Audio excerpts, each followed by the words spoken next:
This podcast is intended for a mature audience. Listener discretion is advised.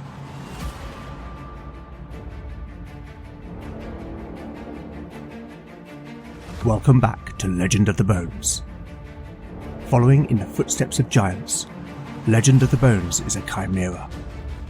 A mix of old-school tabletop RPG and dark fantasy storytelling.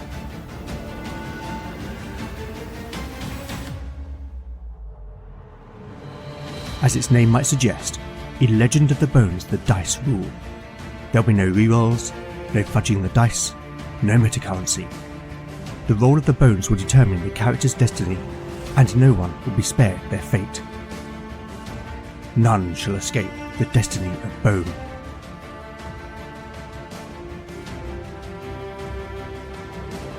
Last time on Legend of the Bones. The companions, with the aid of their guide, Hedrick, finally reached Penmelkine and found that it was built into the mountain itself. Valen, with Talian's help, managed to open the magically sealed entrance, but in doing so, both men received a vision of the Rift, a tear between the physical world and hell. Despite this, the companions were resolved to continue, but Hedrick refused to accompany them, promising instead to wait for them for 3 days. Beyond the entrance, the companions found themselves in a large arched hall, decorated with carved reliefs.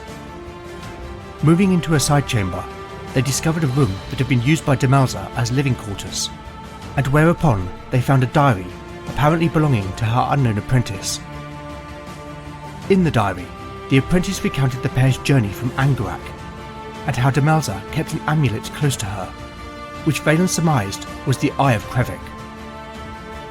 During their journey, the apprentice became increasingly envious of her mistress, apparently affected by the Hellstone's corruptive influence.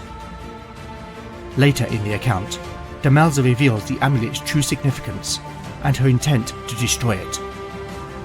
The apprentice became angry and tried to take the Hellstone, but Demelza cast a spell and put her to sleep. When the apprentice awoke, she was free of the envy which had maddened her.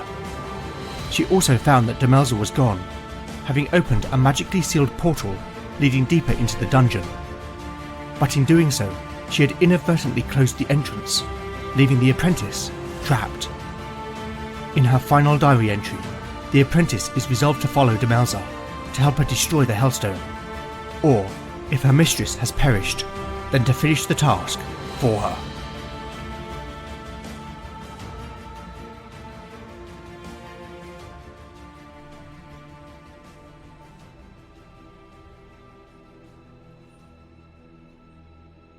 Chapter 60, Part 1, 7 days ago.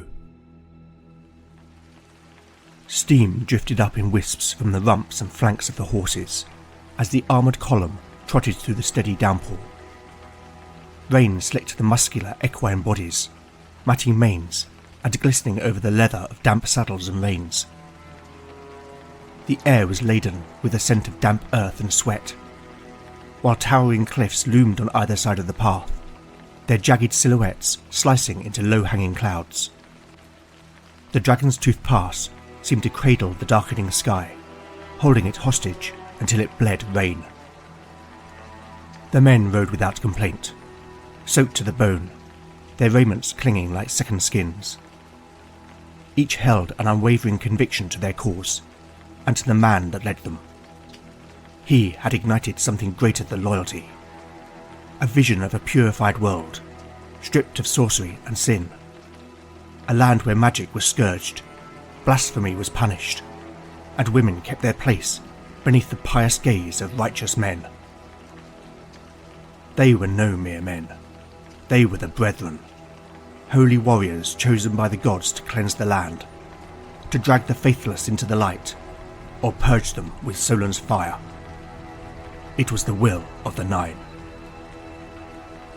At their head rode their leader, alone, head high, unmoved by the rain drumming on his bald crown and training down his face. Reynard's thoughts swirled like the clouds above. His plans were now in motion. The royal court was in chaos. Forged letters spoke of the Queen's infidelity with her bard, a man now condemned by staged evidence of demonic rites.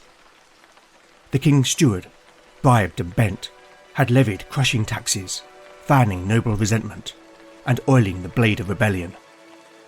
Prince Tristan, his will subverted, had forsaken the crown for a monastery.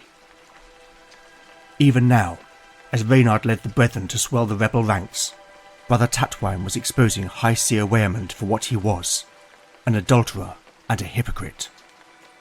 The church teetered, the crown bled authority by the day. Rivers of blood would soon follow.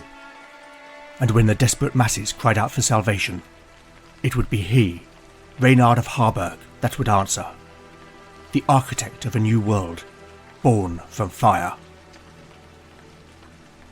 The pass crested a ridge, and as they reached the summit, the rain ceased abruptly. In the distance lay a wide open vale, speckled with farms and woodlands. But directly ahead, by a grey lake, stood their destination, the fortress of Cerro Morthal. With the end in sight, Reynard spurred his mount. The column followed, descending the winding path in tight formation, cloaks streaming behind them like war banners. They passed beneath a weathered stone gatehouse, from which flew the banners of every great southern house, proof that the rebel forces were beginning to gather. Beyond, the courtyard was alive with motion and clamour. Blacksmiths and armourers laboured at their forges, messengers dashed between buildings, and warriors drilled, a garrison not waiting, but preparing. Reynard reined in his horse and surveyed the stronghold. "You there, boy," he called out, spotting a young runner. "A shilling if you find me—" He stopped abruptly, dismissing the youth with a wave of his hand, for in a nearby doorway stood the man he sought, Lord Polmir's steward and his trusted lieutenant, Maelor. He dismounted, handing the reins to one of his men before striding over to his right hand. "It is good to see you, Reynard," Maelor said warmly in greeting, clasping the cleric's arm, though there was something about his facial expression that suggested all was not well. "Have you eat?" Reynard demanded, foregoing the pleasantries. Maelor's smile faded, and he shook his head ever so slightly.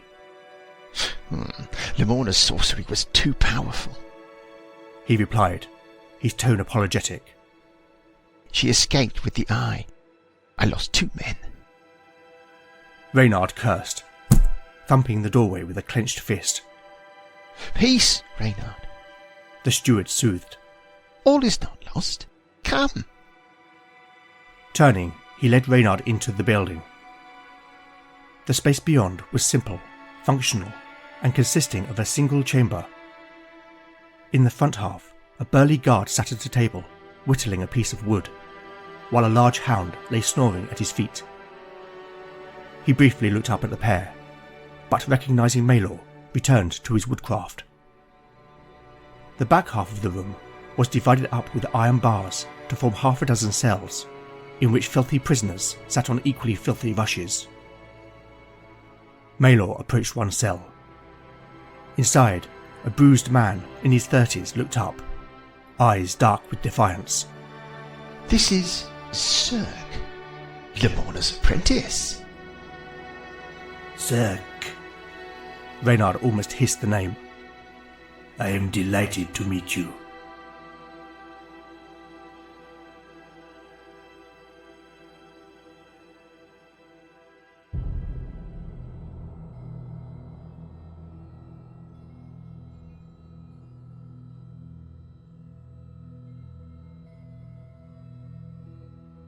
Dramatis Personae, Reynard of Harburg.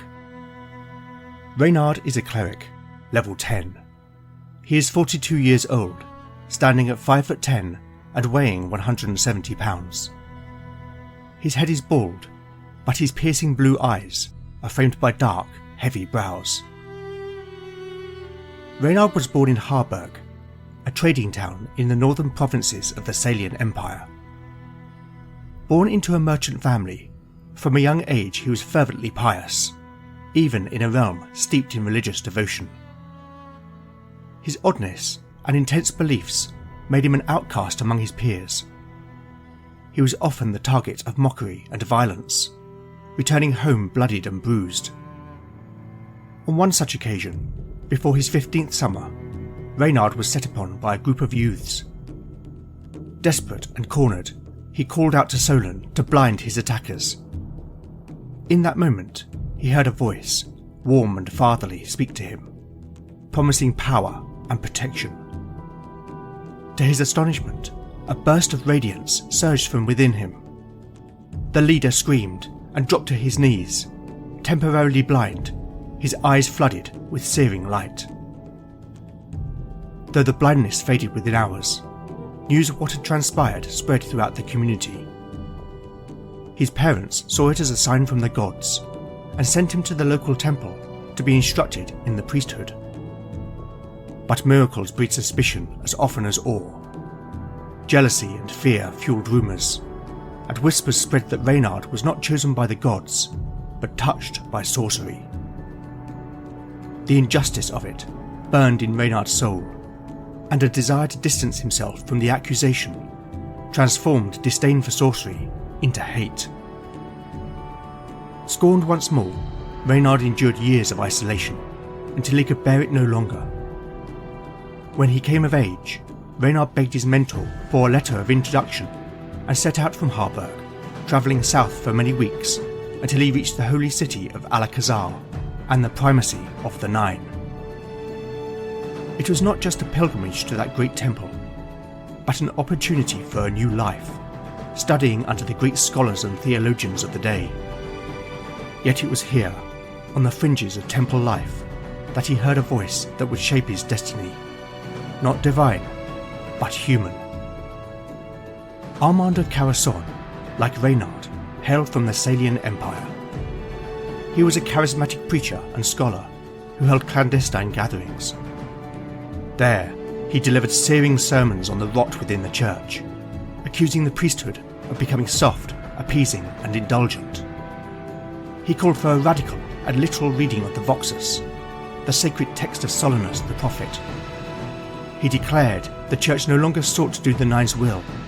Instead, they had become prone to decadence and inaction. Most dismissed Armand's words as zealotry. Reynard, however, heard only truth, and his soul caught fire. Over the following months, Reynard became Armand's most devoted disciple. He absorbed his doctrine, but more than that, he gave it structure, audience, and purpose. He recruited others, the disillusioned, outsiders, idealists. Where Armand had kindled a flame, Reynard built a furnace. It was he who proposed the founding of a brotherhood, one bound by absolute loyalty and divine mission. One evening, the two men met in a low-ceilinged cellar beneath a forgotten chapel in the lower quarter of Alcazar. As their followers had grown in number, Reynard had found it as a place where Armand's disciples could meet without fear of discovery. The yellow glow of candles flickered against the damp stone walls. Parchments lay scattered across a battered table. Commentaries and treatises written by Armand, censored edicts. Somewhere in the distance, a bell tolled the first hour. Reynard stood, arms folded, eyes narrowed on a ragged map that was pinned to the table. You speak of rot, Armand, of the cancer in the church.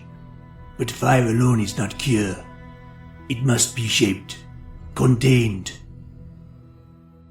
Armand paced like a caged beast, his white vestments rustling with each step. And what would you have me do, Renard? Preach temperance? Patience? While priests dine on the silver, consort with whores and lick the boots of lords and kings? We are choking on ritual, Renard, while the world sinks deeper into sin. Reynard stepped forward, voice low and steady. I agree. The judge is lost, but fire without form is mere destruction. You have lit the flame. Let me forge it into a blade. Armand stopped. He looked at Reynard as if seeing him for the first time. Not the dutiful disciple, but something sharper, more dangerous. You would lead them? I would build. Reynard corrected. Disciples, yes, but also missionaries, judges, holy warriors, enacting the will of the gods. Let us not just condemn heresy, let us eradicate it. Silence fell between them, like a tangible presence holding its breath. Then, softly, Armand spoke. They will call us madmen, fanatics. They already do. And when they try to cast us out? Reynard's eyes burned with conviction. Then we burn our names into the stones they will cast us from. Armand exhaled a laugh. Not mocking, but grim, and almost reverent. He stepped close, placing a weathered hand on Reynard's shoulder. Then let it begin. Not as a sermon, but as a vow. Together, they turned to the map, marking the first cities, the first cells, the first embers of change. And so the Brethren were born. Their allegiance was often secret, and those took positions wherever the church had reach, while the rest, led by Reynard, travelled from realm to realm. They preached that salvation could only be found through fire. They spoke of cleansing the world of sorcery, heresy, and sin. They declared that righteousness must be enforced, and that tolerance was the path to ruin. But, as Armand predicted, the Brethren's message fell mostly on deaf ears. To many they were little more than firebrands, fringe fanatics railing against a world in which they did not fit. The established church scoffed at them, and the nobility viewed them with wary contempt. When they burned a witch, it was not taken as a righteous act, but as grounds for censure, even exile.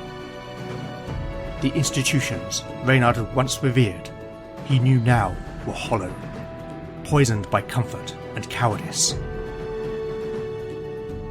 It was then that Reynard received a letter from one of the disciples, now steward to one of the great lords of Power and More. The missive spoke of his lord's ambition, and more crucially, his lack of guile. A man hungry for power, yet easily manipulated. The realm itself, the steward claimed, was fragile.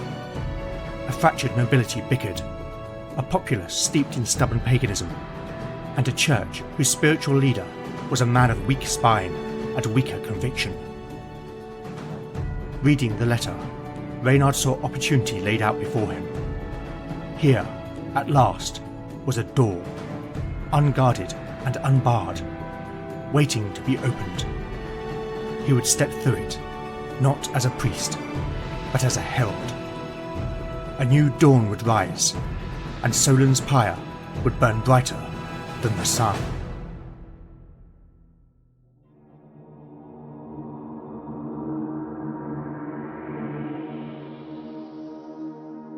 It recently struck me that I had not explored what motivates Reynard. Yes, I know what he is trying to achieve, and he is clearly a religious extremist. But without some background, the context of what drives him, he could be seen as little more than a moustache-twirling villain, not something I would want for my game. Now, back in episode 44, we heard that Reynard had instructed Maelor to find the Eye of Selethra, which he had learned at Inis Gwyn was in the keeping of a mage called Lamorna, on an island known as Inis Nath. With the companions trying to find Demelza, there was no way that they could get to Inis Nath before Maelor, so off mic, I consulted the Oracle to find out what happened. Those rolls told me that Maelor failed to retrieve the Eye of Selethra because Lamorna escaped with it, but that he had captured her apprentice. Finally, the eagle-eared among you might recognise the name of Slethra's apprentice, Cirque.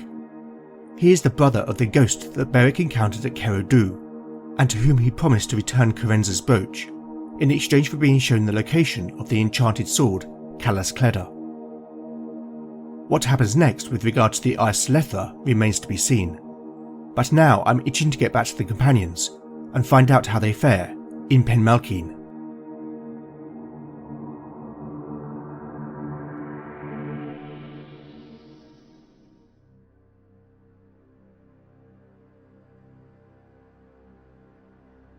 Chapter 60, Part 2, Day 61, Late Afternoon. Party status: Beric, 53 out of 53 hit points. Lena, 34 out of 34 hit points. Valen, 21 out of 21 hit points. Talion, 27 out of 27 hit points. Spells available: Valen has memorized Charm Animal, Push, Shield, Soothe, Revive, Clairvoyance, Ignite, and Dragon's Breath. Talion has memorized Resolve, Poetic Prose, Pitch, Imbue, and Lullaby. Lena can pray for 2 first-level miracles, 2 second-level miracles, 2 third-level miracles, 1 fourth-level miracle, and 1 fifth-level miracle. The moonstone cast an eerie sheen on the walls and floor of the chamber as Valen thoughtfully closed the diary. The pale light shimmered like water on cold stone. It was clear to him now that Demelza had not come to Penmalkine merely to evade the Brethren. No, her purpose had been more deliberate, more decisive. As recorded in the apprentice's account, she had come to destroy the Eye of Krevik. But why now? He thought, after all these years of keeping it safe. He could only surmise that something had changed, some shift in the balance of the Hellstone's power. Perhaps Reynard had brought 2 or more of them together, knowingly or not. Who could say? What was clear is that Penmalkine had been built to hold something in check, to keep something from escaping into the world, and the thought of it filled him with dread. There's nothing else here. Beric's voice broke the stillness, snapping Valen from his thoughts. The silence that had settled over them for several minutes vanished in an instant. Let's move on. The warrior strode to the room's only other exit, and without pausing to listen, pushed the door open. Beric's shadow went ahead of him, as the light behind him spilled into the neighbouring chamber. The room was of a similar size and shape, and likely shared a purpose. Living quarters, perhaps. There was only one other exit that appeared to lead back to the entrance hall. 5 decaying beds were arranged evenly along the walls, their frames warped with age. Against the gloom, the shapes lying on them came slowly into focus. Mummified corpses, each half-shrouded in rotten linen, their shriveled, desiccated skins stretched tight over bone. Only one bed stood empty. Beric approached the nearest with caution. He had faced the restless dead enough to suspect that they would move at any moment, and it was only when they did not that he realised that he had been holding his breath. He peeled back the rotting sheet and saw the corpse was dressed in the remnants of some kind of robe, the once green fabric faded and threadbare. About its neck was a silver torque, not dulled as one might expect, but strangely still pristine. Oddly, it was worn backwards, the twisted metal resting against the throat like a seal. Perhaps intentional, perhaps not. Valen, he called in a hushed tone, as if not wishing to disturb the dead. The mage appeared at his side a moment later, drawn by the warrior's tone. What make you of this? The warrior asked, genuinely puzzled. Valen offered no immediate reply. Instead, he moved slowly from one corpse to the next, examining each in turn with careful, deliberate movements. At length, he returned to Beric. There is no sign that these men met violent ends, he said solemnly. I cannot be sure, but I believe that these men died of starvation. How awful, Lena said compassionately. Yes, The mage agreed. Intentional or not, they were likely trapped in this place, He added before continuing. As for their garb, it appears to be ceremonial. Each wears a different colour. As for that, He gestured to the torque encircling the corpse's neck. I know not their significance, only that I sense some power in them. Who do you think they were? Beric asked, the mystery beyond the warrior's comprehension. Given what we know, if I were to hazard a guess, I would say that they were wardens, guardians, perhaps charged with watching over whatever lies beyond. The companions agreed it would be best to leave the corpses undisturbed, and with nothing further to discover, they retraced their steps to the entrance hall. There, a pale shaft of light filtered in through the open portal, and the fresh breeze that blew in from outside was a welcome contrast to the stagnant, fetid air of the grim chamber. Though none spoke it aloud, each felt the same desire to leave this forsaken place and never look back. They could not leave though, not yet. They needed to be certain that the Eye of Krevik had been destroyed, and more pressing still, if Demelza possessed the knowledge to destroy the Hellstones, that secret had to be uncovered. They moved warily across the hall towards the first door on the opposite side, only to find it standing ajar, when they were certain it had been closed before. A quick glance between them confirmed that the same thought ran through all their minds. Lena suddenly froze. Her eyes went wide, fixed on something past Beric's shoulder. The colour drained from her face, rendering her ghostly in the moonstone's sheen. From the yawning darkness, a nightmare took form. An unspeakable thing, naked and cadaverous, its flesh the colour of ash. Its limbs were long, grotesquely thin, yet moved with a spidery grace that belied their fragile appearance. Each bony hand ended in long dagger-like claws, and its gaunt, emaciated head bore a maw lined with needle-like teeth, while its eyes, round, lidless orbs, were depthless and as black as the abyss.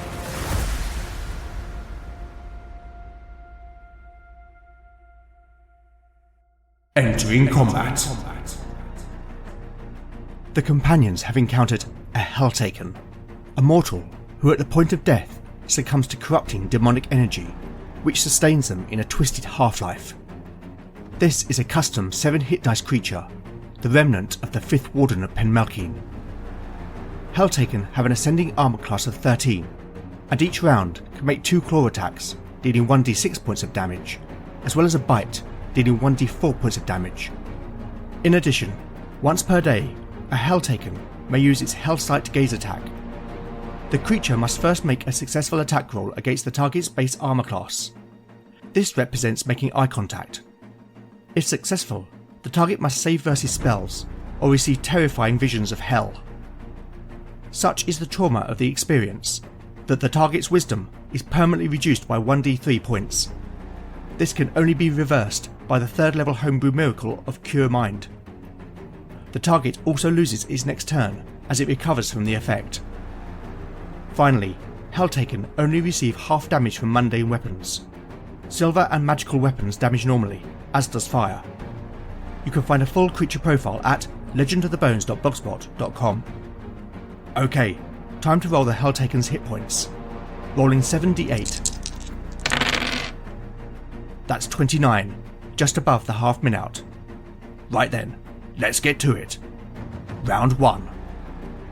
I'm going to rule that the Helltaken is not surprised, but will the party be? A roll of 1 or 2 on a d6 mean they are. A 1! Oh, that's bad luck. the Helltaken will get a free attack. I think it makes sense that it would initially use its gaze attack, rolling a d4 to see who will be targeted. A 2, that's Lena. With its attack bonus against Lena's base armor class, the Helltaken will need to roll a 4 or more.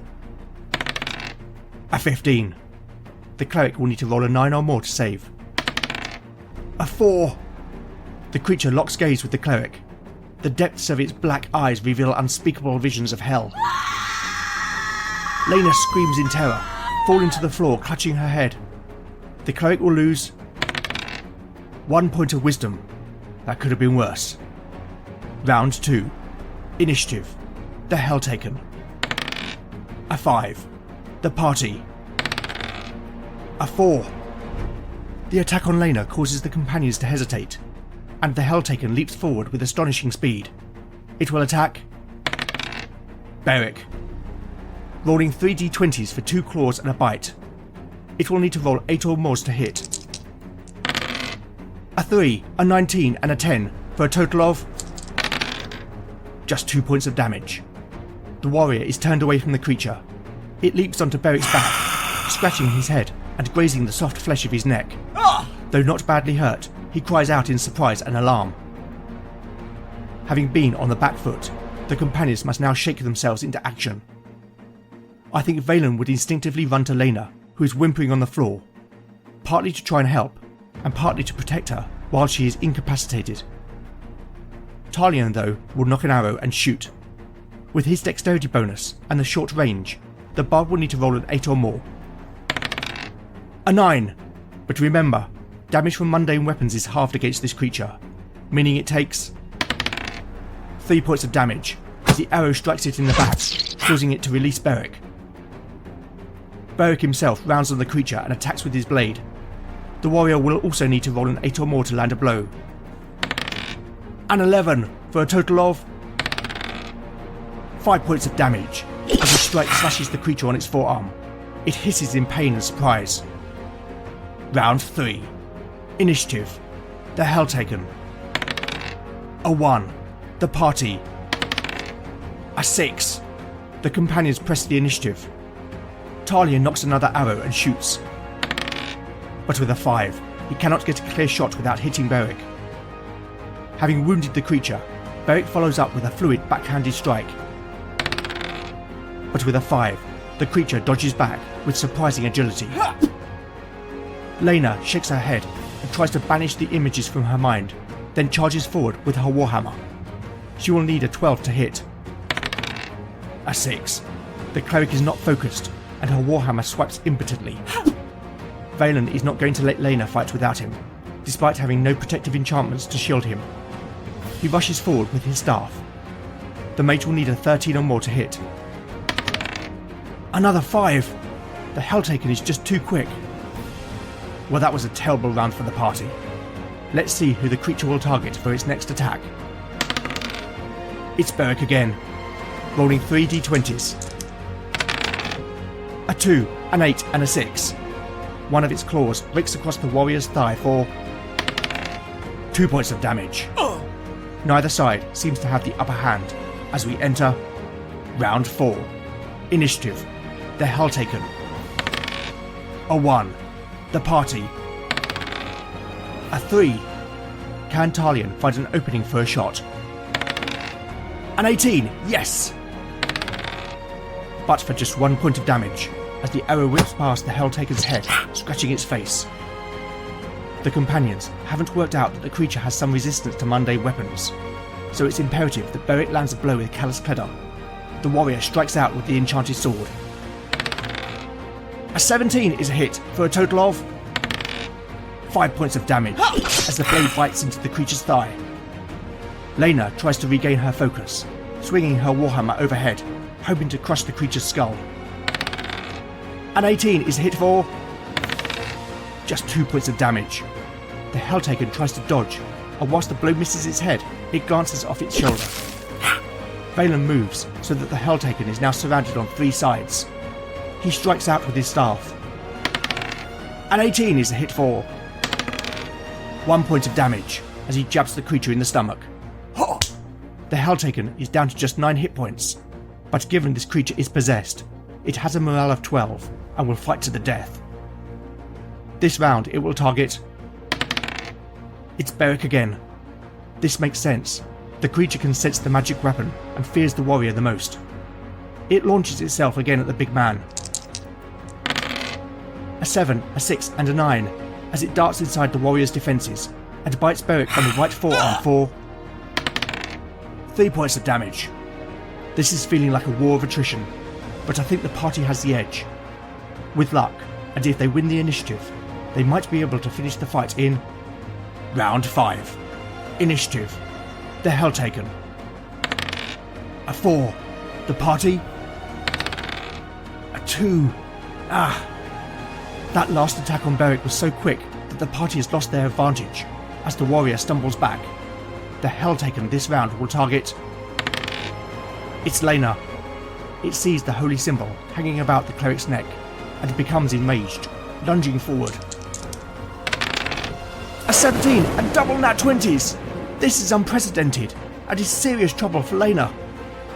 The monstrosity leaps on Lena, pushing her to the floor. She lets out a terrifying, anguished scream as claws stab into her shoulder, and the fiend tears into her throat with its needle-sharp teeth, for a total of 18 points of damage! Oh man, that's more than half the cleric's hit points in one attack. Brutal! Phelan cries out in alarm. No! Quick as a flash, Talion has knocked an arrow. A 1! As the bard pulls back, his bowstring snaps. Talion will miss his next turn as he restrings his bow. Beric charges forward, desperate to free Lena from the creature's deadly embrace. A 15 is hit for 9 points of damage. That's enough. The Helltaken, hearing Beric's approach, unlocks his jaws from Lena's neck. It raises its head, turning towards the warrior, just as Beric swings Callous Cledder. The blade connects with the creature's neck, cleaving its head in a fountain of black blood. The battle is over.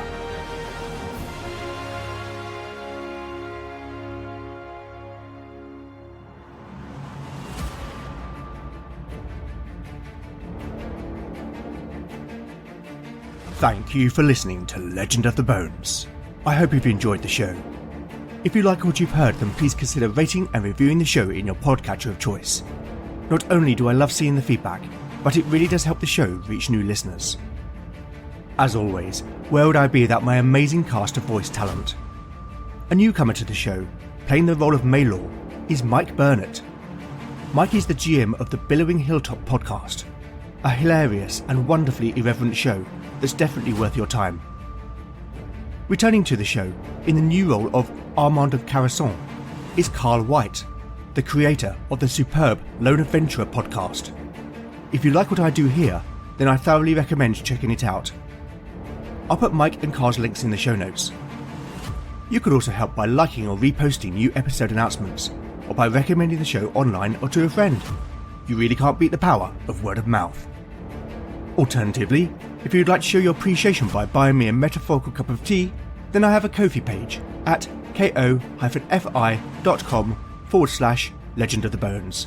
Any donations will go towards the show's running costs. Finally, I'd love to know what you think of the show, and I do respond to every message I receive.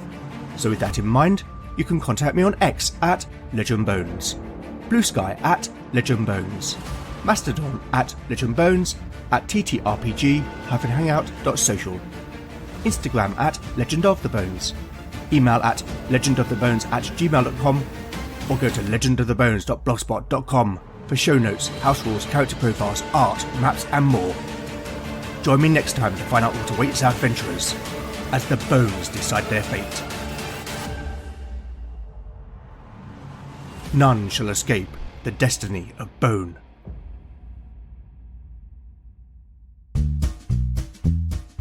We're going to give it another go. It's a bit more zing. A bit of zing. Zing. Yeah. Ready? Hello. With a hello. No. Hello. Wait till I get through the whole thing. Ready? Hello with a Billowing Hilltop. Hello. Oh dear. Wait till you get through the whole thing. No, I mean... I thought that was the whole thing. The whole thing is hello, we're the Billowing Hilltop. Okay, that's the whole thing. Yeah? Okay. Okay. That was right. That pretty much sums up the show. But if you want to find out any more, you can visit us at www.billowinghilltop. Is it .com? Does anybody know? .org. Is it? It's .com. What do we do? What do we play? There's monsters. Does anybody remember? Walking around. I don't know. And, yeah. We will be delighted if you to join us around our table as we play Dungeons. Is it 5th edition? Hello? Yeah, we think so. Yeah. Yes. Yes. We play What was that Dungeons and noise Dragons. in the background? Sorry, that was me. What was that noise in the background? There will be noises in the background as we play Dungeons and Dragons 5th edition through the classic Paizo adventure path, The Age of Worms. You can expect this. No! Quite a bit of this. I'm completely lost. This. This. Got a bugbear in my underpants. And one of these. Oh dear. We're on Apple Podcasts and we're on Spotify and we're on TuneIn, and you can find us on Twitter and you can find us on Facebook. And we hope you join us. Thanks very much.